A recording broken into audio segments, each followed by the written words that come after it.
Bismillahirrahmanirrahim. Assalamualaikum warahmatullahi wabarakatuh. 5,8 Radio SIP FM, inspirasi keluarga Anda. Selamat pagi keluarga SIP dimanapun Anda berada. Senang sekali sahabat siar Anda Hafiz Al-Ghifari bisa kembali hadir mengisi ruang dengar Anda di pagi hari ini, di hari Selasa di tanggal 16 Maret 2021 ya. Tentunya di jam 10 pagi kita bersama di program spesial yakni Rumahku Surgaku. Dan tentunya Rumahku Surgaku hadir berkat kerjasama Radio SIP FM dan juga UPZ dan alumni Fakultas Kedokteran Universitas Andalas nih keluarga SIP ya. Oke, seperti biasa kita bakal bersama dengan narasumber kita yakni seorang praktisi keluarga bahagia Ustadz Ali Margosim ya. Kita sapa terlebih dulu. Assalamualaikum Ustadz. Waalaikumsalam warahmatullahi wabarakatuh. Sehat ya Ustadz? Alhamdulillah. Alhamdulillah. Oke, untuk hari ini kita temanya adalah bagaimana mengatasi perasaan bosan terhadap pasangan nih Ustadz ya. Iya, insya Allah. Oke, langsung aja nih Ustadz. Untuk tema kita pada pagi hari ini yakni mengatasi perasaan bosan terhadap pasangan ya. Mungkin pasangan yang cerdas ini kan selalu berupaya untuk menemukan solusi ya Ustadz ya. Tatkala kebosanan mulai melanda bahtera pernikahan. Nah, ini mungkin terlihat sepele ya. Namun ketika diabaikan dan atau tidak ditemukan solusinya, ini akan berdampak buruk terhadap kelanggengan pernikahan itu sendiri. Sebelum kita masuk ke inti tema kita pada pagi hari ini, Ustadz, Hafiz pengen tahu lebih dalam nih, Ustadz. Menurut Ustadz, bosan itu sendiri apa sih, Ustadz? Ya, Assalamualaikum warahmatullahi wabarakatuh. Waalaikumsalam. Keluarga SIP yang dirahmati Allah Subhanahu wa taala. Senang sekali pada pagi ini bisa kembali hadir di ruangan yang indah ini membersamai para pendengar setia dari program Rumahku Surgaku SIP Radio FM. Bosan. Bosan itu ada orang mengatakan jenuh ya. Iya. Jenuh, jemuh gitu. Dekat-dekat ke jumut juga nanti itu. Jadi artinya hilangnya kepedulian yang berganti dengan rasa antipati gitu ya, ketidaksenangan, hilangnya yang selama ini perhatian yang tinggi sekarang menjadi berkurang kepada seseorang yang kita cintai gitu. Jadi ada noise, ada semacam derau, ada semacam iklim yang tidak membuat kita jadi mood terhadap pasangan. Nah, itu kira-kira ya sekilas tentang bosan. Tapi bosan itu fitrah ya. Setiap orang pasti punya bosan. Artinya tanpa pengecualian setiap orang itu ada kalanya dia akan bosan akan sesuatu yang dicintai apalagi tidak dicintainya. Baru aja mungkin mau tanya Ustadz, apakah wajar ya rasa bosan itu dalam sebuah hubungan Ustadz?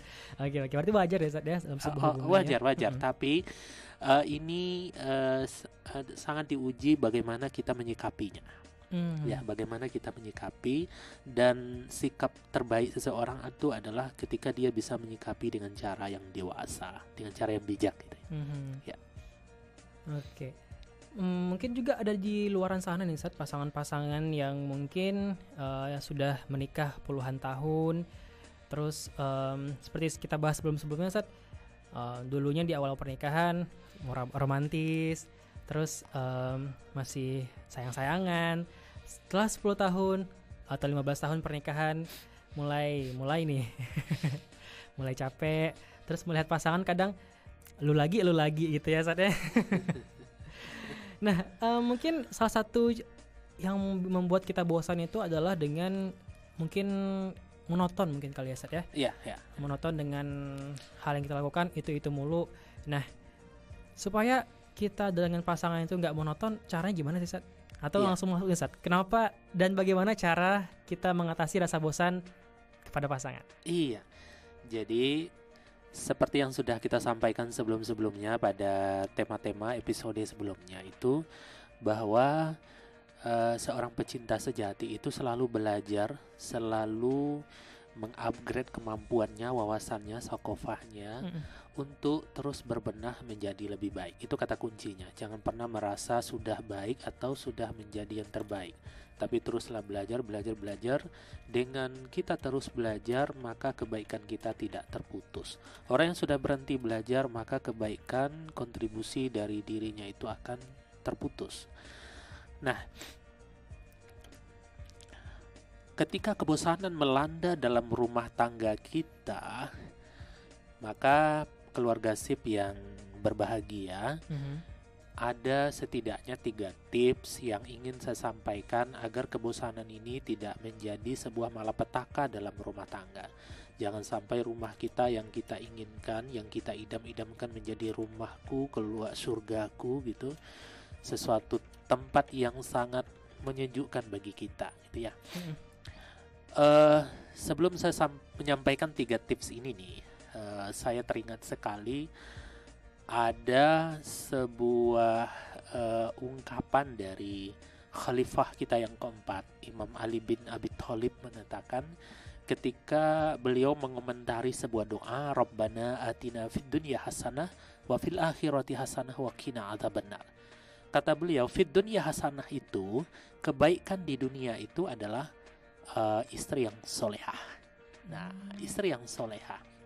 Kemudian wafil akhirati hasanah, dan kebaikan di akhirat itu adalah surga. Jadi ibu-ibu jadilah istri yang solehah agar rumahnya menjadi surga, ya kan? Nah, bapak-bapak bertugas bagaimana menjadikan istrinya menjadi istri yang solehah, sehingga kita betul-betul merasakan hadirnya surga dalam kehidupan di dunia ini, dan kelak di akhirat menjadi wasilah juga bagi kita meraih surganya Allah Subhanahu wa taala. Ya, surga yang mulai dari Al-Firdaus hingga Jannatul Ma'wa. Ada 3 tips. Tips yang pertama untuk mengatasi rasa kebosanan ini, perasaan bosan terhadap pasangan ini, itu yang pertama adalah membangun komunikasi yang berlanjut terus-menerus secara efektif. Lagi-lagi komunikasi nih, Komunikasi, komunikasi itu penting. Jadi seorang suami perlu bertanya kepada istrinya apa yang disukai oleh bidadarinya tersebut. Nah, seorang istri juga perlu bertanya apa yang disukai dan yang tidak disukai oleh imamnya tersebut. Ya, apa yang disukai dan apa yang tidak disukai. Dua itu perlu ditanyakan. Suami bertanya kepada istri, istri bertanya kepada suami. Dengan demikian kita mengetahui, memahami, dan nanti akan mengaplikasikan dalam kehidupan sehari-hari. Oh, ternyata suami saya nggak suka ini, nggak suka masakan ini, nggak suka saya berpakaian seperti ini, yang warnanya begini nggak suka warna yang gelap-gelap contohnya, sukanya yang terang-terang. Oh, ternyata istri saya suka memakai pakaian yang agak-agak kalem gitu ya, terlihat berwibawa gitu, tidak tampil seperti anak-anak di rumah gitu, contohnya seperti itu ya. Jadi kita paham apa selera dari pasangan kita, dan itu baik bagi kita, ya kan, dalam rangka menjaga keharmonisan dalam rumah tangga. Itu satu. Yang kedua adalah creativity, ya, kreativitas. Ini untuk mencegah monoton dalam berperilaku, dalam perbuatan kita. Itu penting sekali untuk kita cegah. Jangan sampai monoton. Harus ada kreativitas. Kreativitas pertama dalam hal penampilan. Pakaian yang kita pakai, gitu ya. Kalau bagi suami, potongan rambutnya bagaimana. Kalau dia punya jenggotnya ditata dengan bagus, tetap terlihat indah, sunnah dapat, ya kan, pahalanya dapat, penampilannya juga indah. Bukankah Allah Subhanahu wa taala itu menyukai keindahan, ya kan? Betul. Innallaha yuhibbut tawwabina wa yuhibbul mutatahhirin. Allah itu suka orang-orang yang membersihkan diri, memperbaiki diri, ya kan? Bertaubat kepadanya, tampil lebih baik. Allah itu suka karena Allah itu maha indah dan dia mencintai keindahan. Nah, itu. Kemudian seorang suami perlu juga memperhatikan kebersihan, contohnya kebersihan dari giginya, bau badannya, dan segala macam, ya kan. Itu perlu dia perhatikan, ya kan. Kalau dia punya jerawat, bagaimana dia mencoba jerawat itu berkurang, tampil lebih baik. tampil di depan istri dengan wajah yang berbinar-binar gitu. Glowing ya, Zat? Iya dong, iya dong. Nah itu, istri juga begitu. Memperbaiki penampilan. Warna apa sih yang disukai oleh suami? Ya itu kan. Pakaian seperti apa yang disukai oleh suami? Tentu yang syar'i. Selagi syar'i, lakukan terobosan-terobosan terbaru. Mulai dari pemilihan warna, jenis pakaian dan segala macam ya. Lakukanlah itu. Mulai dari pakaian luar hingga pakaian yang tertutup. Di dalam. Di dalam. Kita perlu tahu sendiri. Begitu juga dengan rumah. Suami itu sukanya rumah yang bagaimana sih? Kalau rumahnya besar, maka penataannya bagaimana? Ajak suami berkomunikasi sehingga rumah itu tertata dengan baik. Ya kan? Banyak rumah yang bagus, besar gitu ya. Perabotannya lengkap cukup, tapi suami tidak betah di rumah. Karena mungkin tidak melibatkan suami. Perlu suami dilibatkan, minta pendapatnya. Bagaimana menurut dia yang bagus, yang dia betah di rumah itu seperti apa? Kemudian ranjang pun perlulah dibuat. Bagaimana ranjang itu serasa pengantin lah ya, pengantin abadi gitu ya. Bagaimana ranjang itu yang sekarang contohnya menghadapnya ke utara, besok menghadap ke selatan contohnya kan, besok menghadap ke barat, menghadap ke timur gitu ya. Warnanya sekarang pink contohnya, besok dibikin warna hijau kayak ya kan, atau warna yang disukai oleh pasangan kita. Termasuk juga parfum di dalamnya, pencahayaan segala macam gitu ya. Anak-anak kalau masih usianya mungkin 1 tahun, oke lah sekamar dengan kita, tapi kalau dia sudah usia 2 tahun ke atas atau 3 tahun, maka dia dipisahkan buat kamar sendiri sehingga kita punya privasi di sana. Privasi kita sebagai pasangan itu jangan sampai terganggu dengan kehadiran anak, dan tetap tidak mengabaikan kewajiban kita sebagai orang tua terhadap anak. Jadi itu penting keluarga sip. Itu yang pertama. Kemudian juga dari selera makan. Contohnya suami itu senangnya makannya seperti apa sih gitu ya. Oh ternyata kalau suami saya itu sukanya yang agak terasa sedikit garamnya. Contoh, dia nggak suka yang hambar-hambar. Dia suka yang agak santannya agak kental contohnya. Oh dia nggak suka santan, contoh seperti itu. Istri tentu paham hal-hal demikian. Kemudian kreativitas itu adalah bagaimana kita menyambut kedatangan suami ketika dia datang dari pulang kerja, pulang kantor contohnya kan. Yang biasanya biasa-biasa saja, sekarang kita tampil. Assalamualaikum, waalaikumsalam, wahai malaikatku, sebut apalah imamku, ya kan, apa kabar, sehat, ya kan, dibukain pintu, ya kan, dijinjing tangannya, duduk, diambilin air minum, ya kan. Jangan tanya macam-macam dulu, tanya kabarnya aja sudah. Jangan tanya tentang pekerjaan. Ambilin air minum, kalau dia mau mandi ambilin handuk, itu kan, disiapin makanan dengan wajah yang fresh, mimik kita yang menyenangkan. Wah, itu luar biasa sekali. Luar biasa sekali. Itu harus ada kreativitas. Yang biasanya mungkin hambar, datang ketika suami pulang dari kantor disambut dengan wajah ngelombrot, tahu ngelombrot? Udah cemberut aja ya Sat ya. Ya mungkin cemberut juga bisa ya dinamakan, atau disebut juga ini menyebalkan. Ngelombrot itu menyebalkan gitu. Nggak boleh begitu. Kita harus berubah, hijrah dari yang kurang baik jadi baik, ya kan? Dari yang buruk menjadi pelayanan yang lebih baik. Seperti itu. Jadi harus ada kreativitas. Oke deh. Bagi yang suka mungkin film-film drakor ya, drama Korea, saya kira penting juga. Nonton drakor itu positifnya juga bagus. Yang tidak bagusnya bagaimana? Drakor melulu, ya kan? Dalam seminggu, waduh waktunya habis untuk drakor, nggak sempat lagi ngurus rumah segala macam. Itu nggak bagus. Tidur, nggak ngurus suami ya Sat ya. Iya, tapi sekali sebulan, contohnya sekali 2 bulan, tonton berdua saja dengan suami, gitu ya.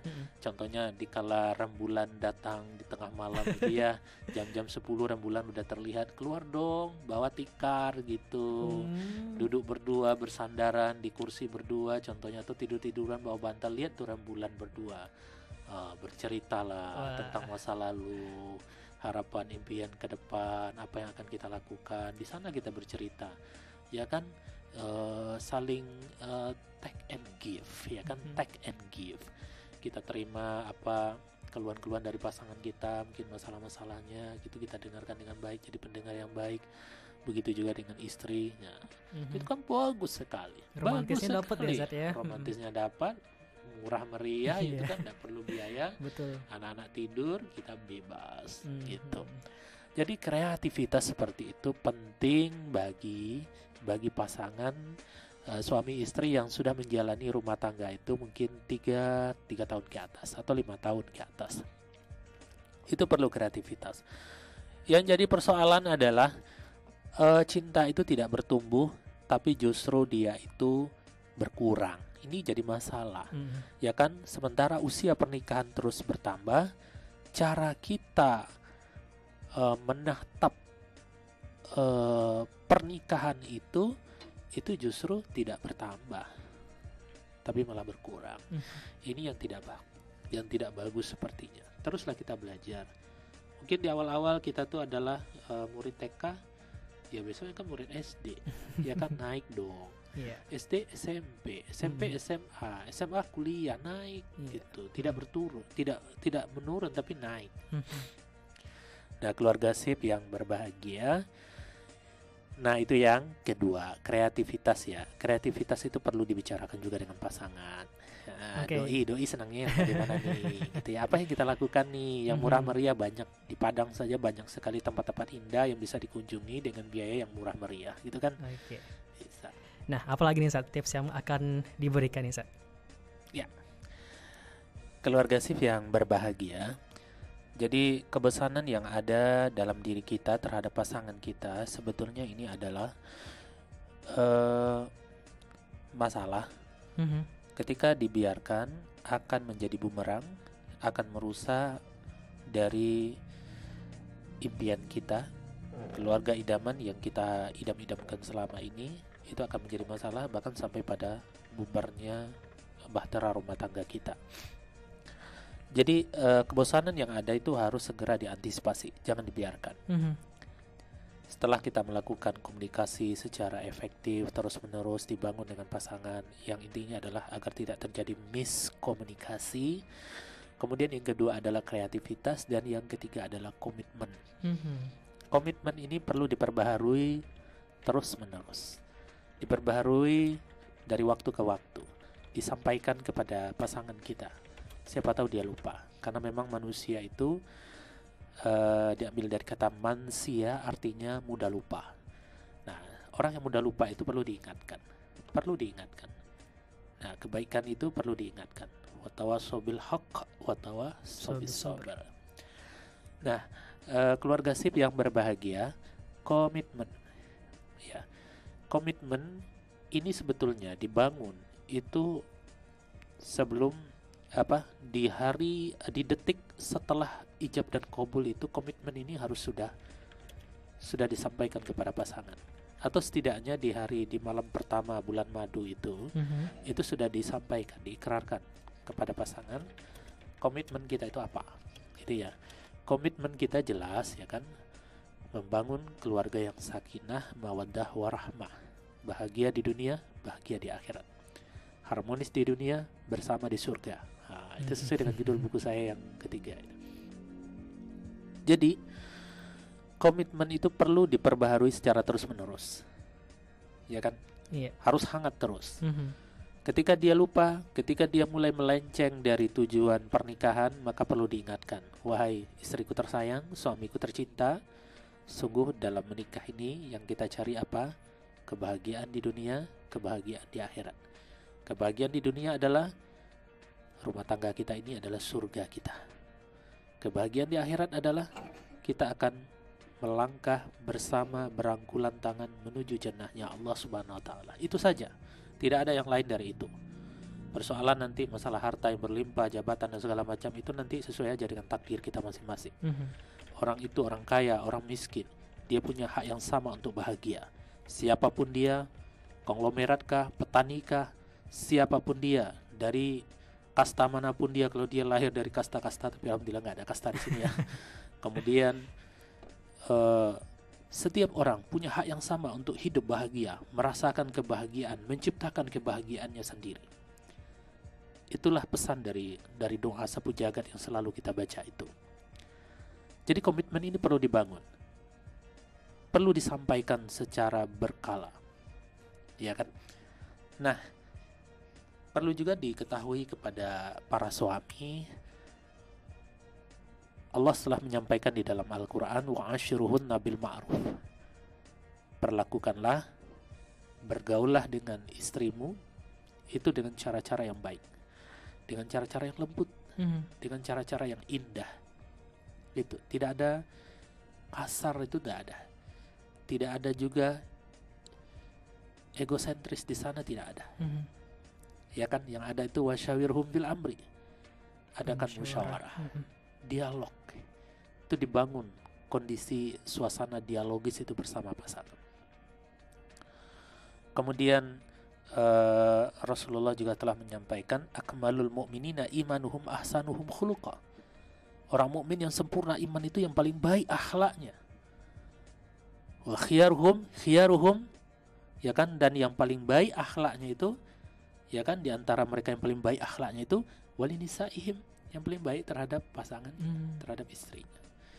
Jadi istri yang tercipta dari tulang rusuk kita itu ya, kalau kita keras maka dia akan patah, tidak bisa diluruskan maka dia akan patah. Tapi ketika kita biarkan, dia akan tetap bengkok. Lalu bagaimana caranya? Kita terus berupaya menjadikannya dia lebih baik, menjadikan dia wanita yang solihah, tanpa putus asa, tanpa henti.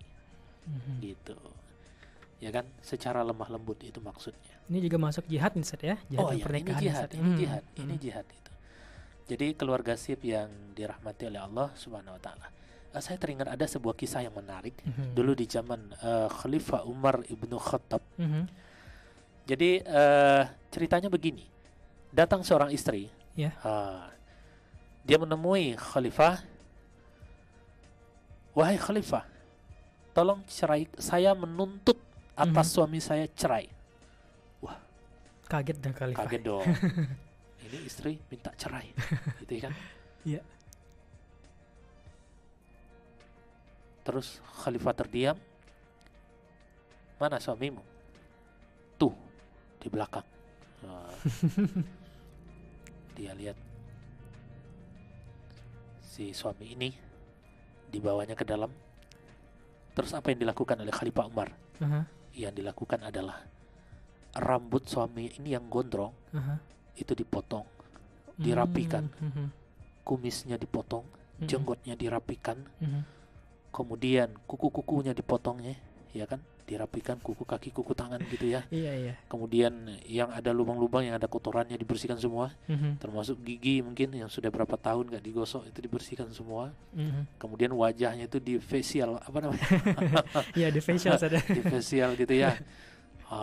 Kemudian setelah selesai mandi, ya kan, dikasih baju yang bagus, ya kan, dikasih sorban yang bagus, ya, dikasih parfum terbaik yang pernah dipakai oleh Rasulullah itu. Kemudian ditatar untuk tampil tersenyum yang baik, yang indah gitu ya, berbicara yang baik. Nah, beberapa jam kemudian keluarlah si lelaki ini. Disuruh duduk dekat istrinya ini. Apa yang terjadi? Istrinya ini nggak kenal. Nggak kenal. Salah satu tanda dia tidak kenal, ya kan? Dia menjaga jarak dari lelaki ini, ya kan? Ini bukan muhrim saya, ya kan? Bukan suami, bukan muhrim. Dia menjaga jarak, menjauh, gitu kan? Terus Khalifah Umar berkata, dia adalah suamimu yang tadi. Apa yang terjadi? Si istri ini terpanah, yang di awal-awal dia itu dengan menggebu-gebu minta diceraikan, cerai, sementara si suami ini nggak mau menceraikan, gitu kan? Dengan melihat penampilan suaminya, ya kan, suami ini juga dengan tatapan yang berbinar-binar gitu kan, melihat ke istrinya, ya kan, mereka dia mengejar suaminya lalu dipeluknya. Lalu apa yang terjadi? Batal cerai. Jadi ini penting bagi para suami, tidak hanya para istri, suami saja itu perlu memperbaiki penampilan. Bagaimana dia tetap tampil lebih baik seperti yang diinginkan oleh istrinya. Kalau istrinya itu senang, ya kan, rambutnya pelontos, mungkin botak kayak Michael Jackson, kayak Mike Tyson gitu ya. Iya, suami lebih baik rambutnya seperti itu. Atau si istri pengen suaminya ini badannya kekar, ya cobalah suami ini ya kan berupaya bagaimana badannya kekar, rajin olahraga gitu kan. Nah, nge-gym gym ya kan. Gitu. Apalagi istri. Istri ini wa iza nazara 'alaiha sarrathu. Ini kewajiban bagi seorang istri. Jika dipandang oleh suaminya itu menyenangkan, membuat mata suami berbinar-binar, bahagia. Maka istri juga begitu. Kalau berat badannya sudah mencapai 90% 90 kilo contohnya, maka dia harus berupaya bagaimana turun menjadi ideal. Ya kan, 55 kilo lah, 50 sampai 55 kilo itu berat ideal seorang perempuan. Bagaimana caranya seperti itu? Maka dia harus diet. Maka dia harus melakukan upaya pola-pola makan, pola tidur, semuanya ditata dengan baik. Itu penting, itu jihad seorang istri agar bisa tampil maksimal di depan suaminya. Benar. Kalau kegemukan, bagaimana dia bisa tampil menyenangkan, enak dipandang mata. Kemudian kalau ada gangguan-gangguan di pipinya, maka dia harus berupaya bagaimana caranya itu hilang, enak dilihat. Iya kan? Kalau yang biasanya sekali setahun aja nggak pernah ke salon, sekarang cobalah ke salon. Mungkin 4 kali dalam setahun atau 10 kali setiap bulan ke salon lah. Wah, tidak apa-apa. Dompetnya tidak apa-apa. Sesuaikan saja dengan ketebalan dompet suami. Ya kan? Itu penting. Suami itu ya, tugas seorang istri adalah bagaimana membuat suami itu bersahwat kepadanya, bukan orang lain. Jangan sampai laki-laki lain yang bersahwat kepada suaminya, kepada dia. Jangan sampai laki-laki lain yang jangan sampai wanita lain jangan sampai laki-laki lain yang bersahwat ke dia. Ya, betul. Nah, ya, tapi adalah bagaimana suaminya, ya kan, belahan jiwa ini bersahwat ketika memandang dia. Ini tugas seorang istri. Kalau laki-laki lain berhasrat kepada suami, bahaya, Ustaz. Ya, zaman sekarang semuanya punya kemungkinan. Kan? Betul. Jadi kepada para istri, ibu-ibu, ini lebih tahu sebetulnya, bahkan jauh lebih tahu untuk tampil itu bagaimana. Cuma keinginan untuk itu tidak ada, dianggap sepele. Tapi itu sangat penting. Kewajiban seorang istri adalah tampil lebih baik di depan suaminya. Secara fisik, tampillah lebih baik. Kemudian secara sikap, bagaimana sikap kita itu harus menjadi lebih baik dari waktu ke waktu. Mencontoh Siti Khadijah, Aisyah, itu tampil lebih baik. Nah, mungkin itu keluarga sip yang berbahagia, yang pada intinya adalah teruslah kita berbenah menjadi lebih baik, belajar terus, tambah henti, long life education. Sebagaimana juga Nabi telah mengatakan, utlubul ilma minal mahdi ilal lahdi, tulubul ilma faridatun ala kulli muslimin. Jadi teruslah berbenah sehingga kita bisa bertumbuh, memberikan yang terbaik untuk orang yang kita cintai.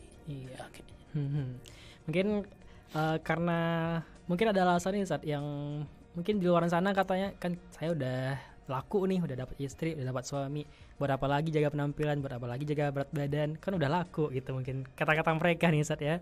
Tapi kan itu penting untuk menjaga penampilan itu sendiri ya Ustaz ya, untuk menimbulkan keromantisan dan juga menimbulkan hasrat di antara pasangan suami istri itu sendiri. Iya. Jadi seperti yang kita ketahui bahwa menikah itu kan ibadah. Betul. Ibadah, ya kan? Yang namanya ibadah itu memang butuh kesungguh-sungguhan. Menjadda wajadanya harus ada di sana. Ya kan, Allah mengatakan wa man jahada fa innama yujahidu li nafsi. Siapa yang bersungguh-sungguh dalam banyak hal. Ini konteksnya tidak hanya dalam satu hal, tapi dalam banyak hal. Ketika kita bersungguh-sungguh, fa innama yujahidu li nafsi. Sesungguhnya kesungguhan kita itu, jihad kita itu untuk diri kita sendiri. Ketika kita bersungguh-sungguh untuk membangun keluarga yang sakinah mawaddah warahmah, maka insya Allah kita akan mendapatkan. Dan itu adalah ibadah kita. Itu selalu bernilai pahala. Akan mengalirkan pahala yang tiada hentinya sampai diakhiri oleh kematian itu sendiri. Itu ibadah. memperbaiki penampilan, ya kan, bagaimana jerawat ini bisa dari ukuran besar menjadi kecil, ya kan, ya bagaimana yang bentuknya hitam menjadi kuning gitu terus putih, itu ibadah, itu ibadah. Makanya Nabi SAW pernah mengatakan, ala ukhbiruka bi khair ya ala ukhbiruka bi khair ma ya'nidul mar'u. Tahukah kalian bahwa simpanan terbaik yang pernah disimpan oleh manusia di muka bumi ini? Maka para sahabat bertanya, apakah itu ya Rasulullah? Nah, Rasulullah mengatakan, al-mar'atu salihah, itulah wanita solihah. Wanita solihah itu, kata Nabi, wa idza nadhara 'alaiha sarrathu. Istri yang solihah itu jika dipandang oleh suaminya, suaminya itu senang sekali.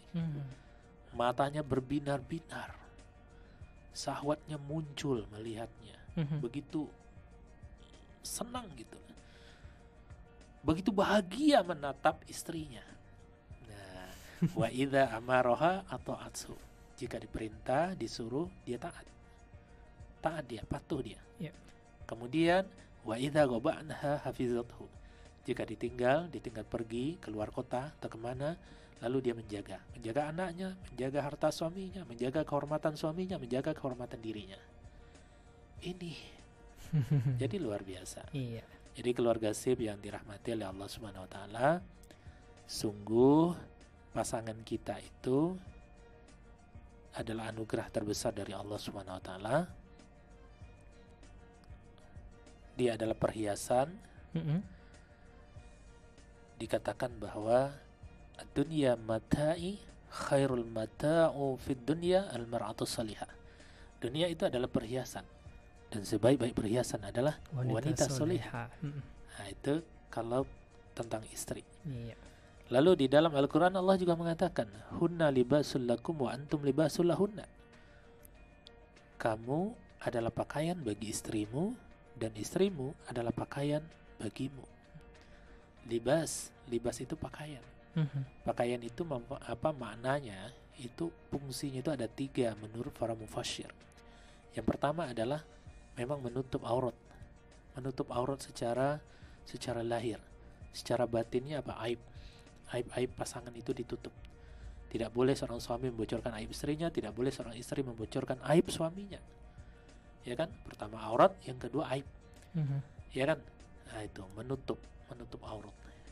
Kemudian yang kedua adalah menjaga tubuh kita dari panas dan dingin, ya kan? Gigitan serangga, artinya melindungi. Suami melindungi istrinya, istrinya pun juga melindungi suaminya. Gitu. Istri melindungi nama baik suaminya, suami melindungi istrinya dari ancaman bahaya, kelaparan, penyakit dan segala macam. Dan yang ketiga adalah pakaian itu perhiasan. Perhiasan itu mestinya yang membuat kita bangga, yang membuat kita itu punya maruah gitu. Ya kan? Bagaimana mungkin kita bosan dengan perhiasan kita? Perhiasan itu sesuatu yang sangat mahal. Ya kan? Sesuatu yang sangat berharga. Bukan sebatas HP atau motor gitu, ya kan? Kalau udah dipakai 2 bulan udah awalnya kalau habis beli itu, baru beli kotor dikit itu, dibersihinnya luar biasa tuh. Bisa lama tuh bersihin. Aduh kotor. Dijaga banget ya Zat ya. Dijaga banget. Udah sebulan, 2 bulan, 3 bulan, taruh di mana aja terserah mau taruh di mana gitu, enggak ngerti. Kena debu dibiarin, kena air aja udah dibiarin gitu. Pasangan jangan begitu. Jangan memperlakukan pasangan kita seperti barang elektronik pegangan kita. Jangan. Karena dia adalah perhiasan terbaik kita. Perhiasan terbaik kita di dunia, dan insya Allah juga di akhirat nanti. Amin ya rabbal alamin. Saat ini ada pertanyaan masuk di WA kita, Saat. Assalamualaikum Ustadz Ali dan Hafiz. Ana Faras di Siteba, sudah menikah kurang lebih baru 2 tahun. Bagaimana cara menyikapi seorang istri ya Ustadz yang dikit-dikit ngambek, setelah dikit ngambek, telat pulang ngambek, lupa beliin sesuatu ngambek. Kadang bingung gimana cara mendamaikan hatinya. Kadang malah jadi besar tuh ngambeknya Ustadz, sampai nangis-nangis gak jelas. Saya ngerti Ustadz, fitrah seorang perempuan, seorang istri yang maunya dimengertiin, dibujukin, tapi kalau keseringan jadi gak enak ya Ustadz ya. Nah maaf curhatnya Ustadz, mohon penjelasannya Ustadz, syukron. Ini curhatan seorang suami ini Ustaz kayaknya. Ya, sebetulnya penyebab istri itu ngambek adalah karena dia butuh perhatian yang lebih. Nah, caper lah ceritanya Ustaz ya. Caper dong. Jadi ini sebagai bahan evaluasi bagi si Faras. Jangan-jangan perhatian dia selama ini kurang, atensi dia ke istrinya kurang. Artinya dia terlalu formal di dalam pernikahan, terlalu kaku, fleksibel saja. Nah, ini ada sebuah pesan menarik dari seorang khalifah kita, Umar ibn Khattab. Dia mengatakan begini, catat nih Hafiz. Ini modal buat Hafiz juga ini. Oke, Sarah. Jadi kata Ibn Khattab, jadilah kamu anak TK di depan istrimu. Apa maknanya? Anak TK itu dia sangat manja, iya kan? Dia sangat caper, cari perhatian. Dia butuh perhatian yang lebih. Dia butuh apresiasi. Dia butuh penghargaan. Ya kan? Dia melakukan sedikit aja tepuk tangan, gitu ya kan? Ayo kita bernyanyi gitu kan? Kemudian kalau dia udah wah hebat, mantap, pinter.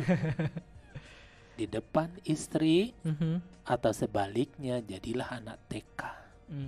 Tapi di depan anak jangan. Malu-maluin. Ih papa kok udah gede manja-manja gitu ya.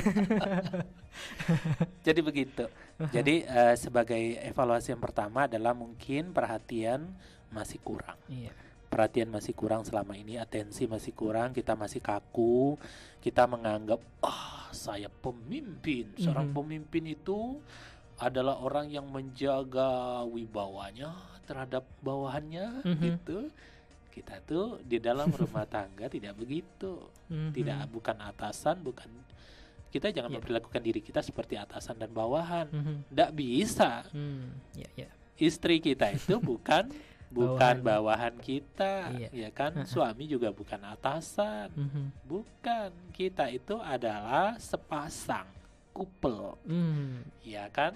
Betul. Nah, bersama-sama dalam rangka meraih ridho Allah. Gimana nih rumah jadi surga nih? Perlu kerjasama, perlu musyawarah gitu kan. Kemudian lagi-lagi nih ego sebetulnya. Seorang suami ini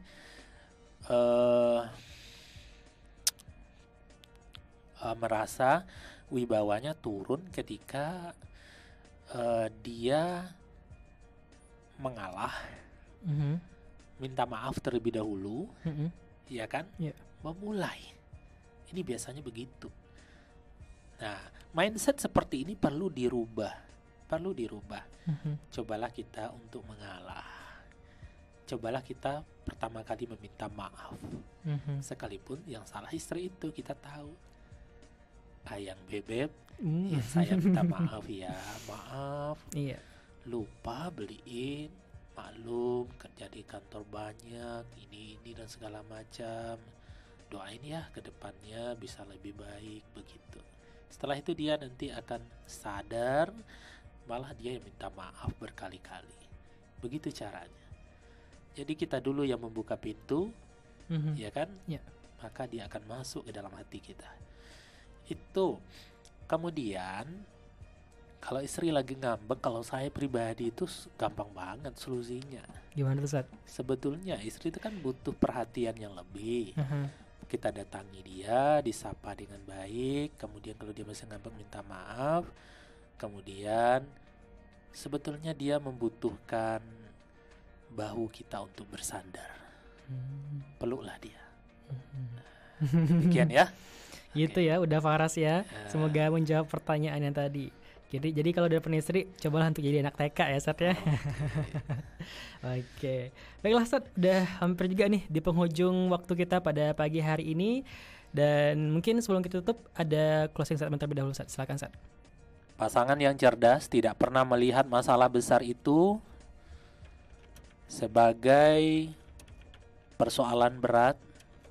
Persoalan besar menjadi persoalan kecil. Dan permasalahan kecil bukan masalah. Dia akan menyikapi, memandang dengan sikap yang dewasa. Dia fokus pada satu tujuan, bahwa rumahnya di dunia ini adalah surganya, baiti jannati, atau li ahli jannati, keluargaku surgaku, dan akan bersama-sama berangkulan untuk memasuki jannahnya Allah Subhanahu wa taala. Dunia ini bukan neraka bagi kita tatkala kita bisa menjalani dengan cerdas. Dunia ini surga kita, akhirat juga surga bagi kita. Jadi oleh karena itu, setiap orang berhak untuk bahagia, dan ciptakanlah kebahagiaanmu. Demikian. Oke, itu dah keluarga sip ya perbincangan kita pada pagi hari ini di Rumahku Surgaku. Semoga ini bisa menjadi inspirasi buat kita semuanya, dan tentunya menambah pengetahuan dalam berumah tangga dengan suami atau istri kita nantinya ya. Baik Ustaz, syukran jazakumullah khairan sudah hadir pada pagi hari ini Ustaz. Dan insyaallah nanti kita bakal bertemu kembali di pekan depan ya Ustaz ya. Insyaallah. Baik keluarga sip, saya pamit dari ruang dengar Anda dengan subhanakallahumma bihamdika asyhadu an la ilaha illa anta astaghfiruka wa atubu ilaik. Wassalamualaikum warahmatullahi wabarakatuh. Waalaikumsalam.